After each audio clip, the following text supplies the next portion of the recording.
Another thing that I love to talk about in relation to this is motivation. So oftentimes we're waiting to start a task till we feel really motivated. If you're anything like me, maybe you're motivated by a tight deadline, which I often am, and I leave things, I like short, sharp deadlines. That's how I tend to work. But really, if you want to focus on a long term project, it's about thinking about commitment rather than motivation. I always find it much easier to kind of associate this with exercise and things. So, if you want to get up at 6 a.m. and go for a run, it's not about waking up and feeling, oh, I'm so motivated to go for that run right now. It's more about I've committed to myself that I'm going to get up at 6 in the morning and go for that run.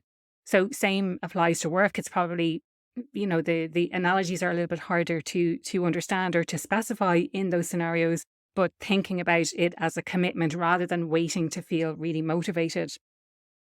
Rather than saying, I don't have time for that right now, shift your language to that's not a priority right now and see what happens. If you're telling yourself or if you're telling other people that that's not a priority, it helps you to articulate what your priorities are. It helps you to see what you're saying no to. And it's much harder to say no to something that is a priority if you're using the language that's not a priority right now. And an example I always think of is when it comes to movement. And I get out of the habit on occasion and I let things slide and I don't go for a walk or I don't get outside for a couple of weeks.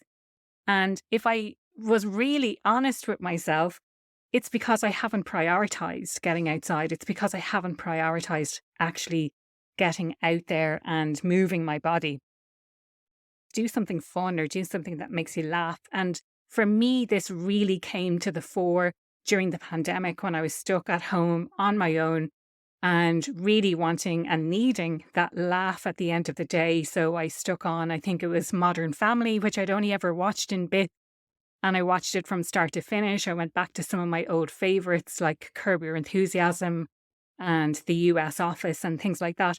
But I think having a laugh during the day really helps you to kind of lighten things up and to reduce the amount of stress that you have and makes things easier to do and easier to tackle.